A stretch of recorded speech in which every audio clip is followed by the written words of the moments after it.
Welcome back to another episode of the Casey Campbell podcast. Casey Campbell with you, of course. And for the first time in I don't know when, for a long time, the ARCA Menard series is back this weekend at Talladega. And I'm now pleased to be joined by the PR director for the ARCA Menard series, Mr. Charlie Krall. Charlie, thank you for taking some time to talk with us today. Oh, Casey, I greatly appreciate you having me on, pal. This is fun. Well, we got, besides saving big money at Menards, what else is the ARCA Menard series up to?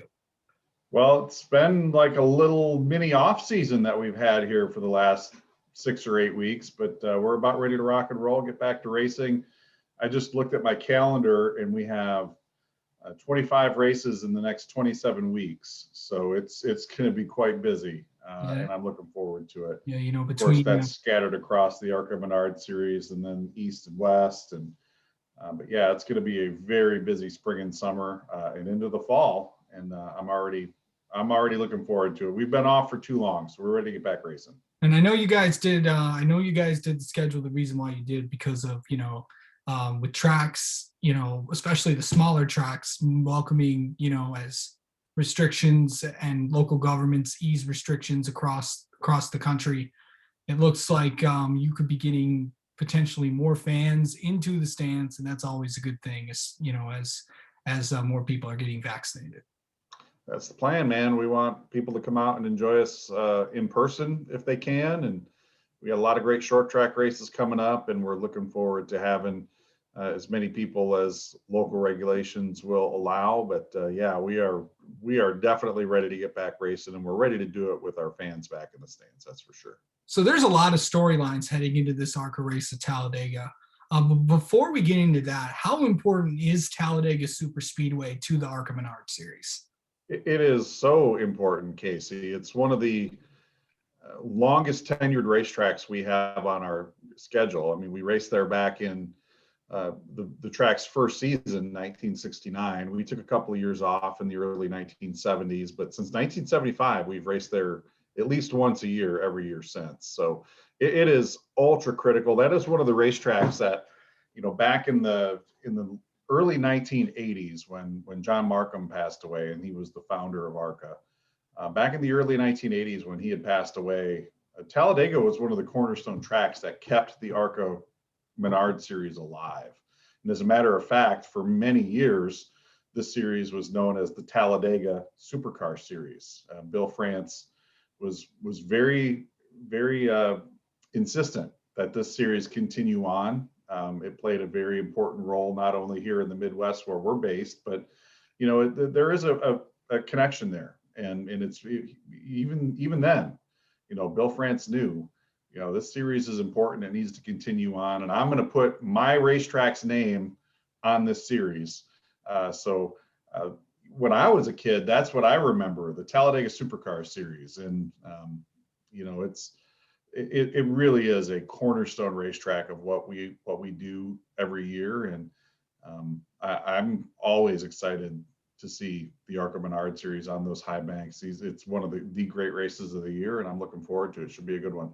Okay, so everybody knows the storyline, the Ty Gibbs versus Corey Hahn, but there's a lot of other drivers that are going to be a factor in this race. You look at from Drew Dollar, who won the race last year. In fact, it was his first career win in ARCA.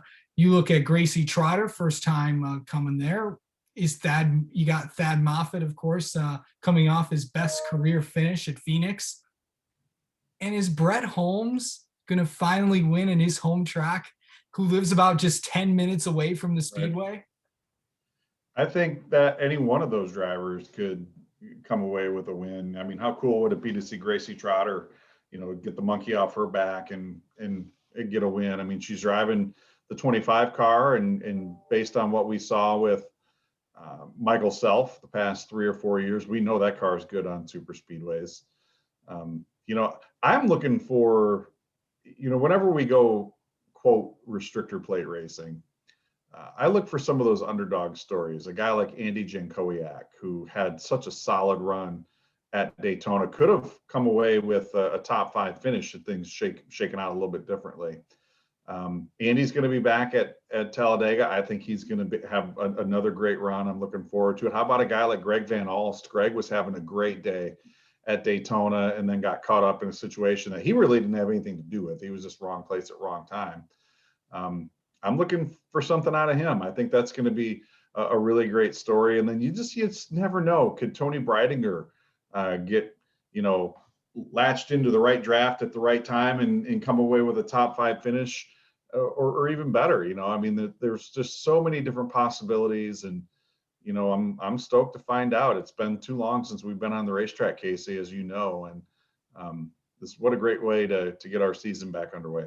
Yeah, Derek Lancaster as well came up with a top 5 finish. Right.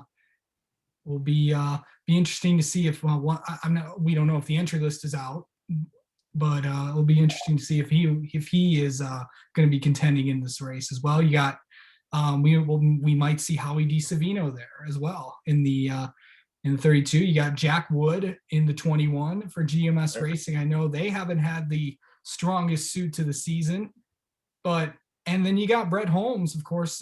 We all know what that team did in the Truck Series on Saturday with Sam Mayer, but Brett lives about just 10 minutes away from the Speedway.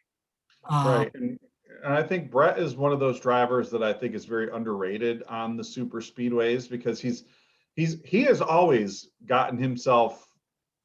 I'm going to take that back. He has not gotten himself into trouble. Trouble has erupted around him, and he has found himself in other people's messes. Brett has had such rotten luck at places like Daytona and Talladega.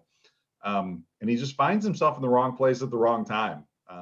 But he's always had a good car. He's always made the right moves in the draft and put himself in position. I mean, there was that year at Talladega when he ended up on his side. I think he was running like 4th with a handful of laps to go. And 2018. And of course, just, they get to race it and they get to wreck it. And where's he going to go?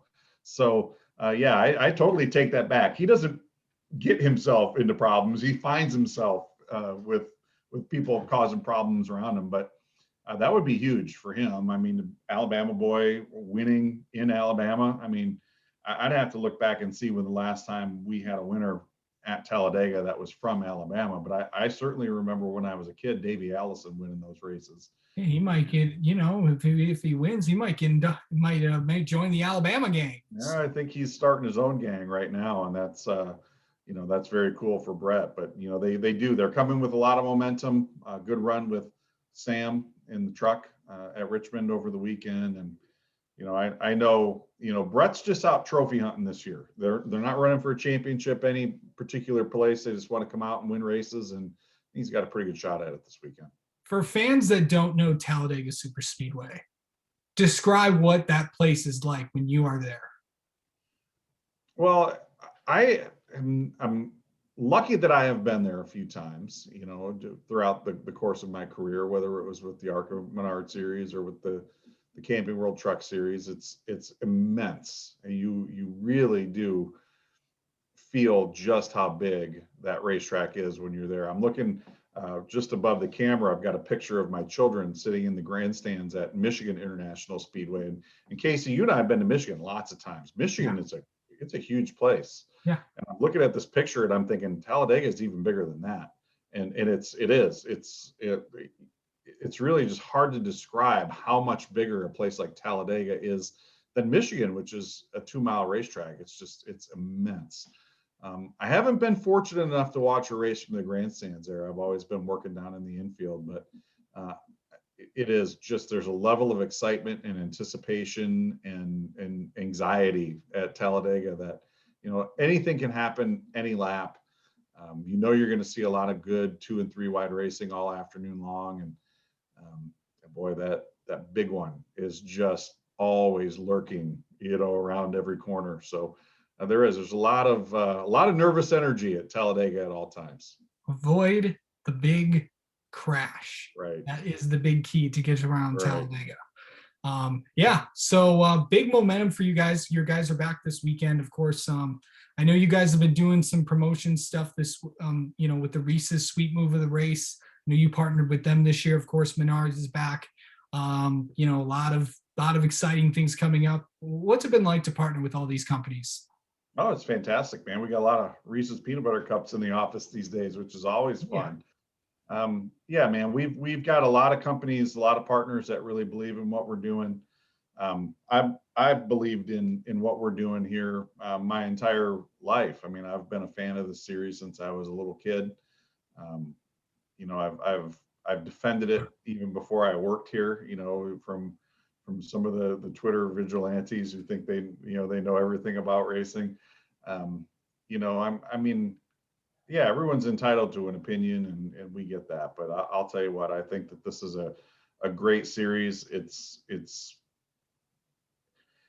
is a very important stepping stone for a lot of people who want to go and pursue that opportunity as a professional race car driver. But it's a great place to come and make a living too. There are a lot of people here who have been here a very long time, and that's, I think, what I get a little defensive about is when you attack the people in the garage area who have really spent their whole career building something. It's you're unknowingly diminishing their accomplishments, and then their dreams and their hopes and dreams. And I hate to see that. These people are racers, they're working hard. And yeah, man, there's a reason why I'm here. I'm here because I love this series, and I'm happy to be a part of it. And yeah, I'm looking at my calendar today, and I'm looking at some of these races throughout the course of the summer, and I just can't wait to get to them. I mean, I'm already looking at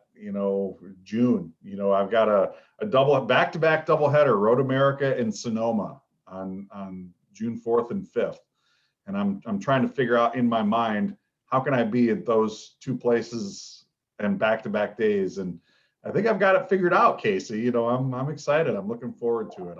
I really am just a fan of the sport, and I'm a fan of the series, and I really just can't wait to make it happen. Can't wait to get there. All right.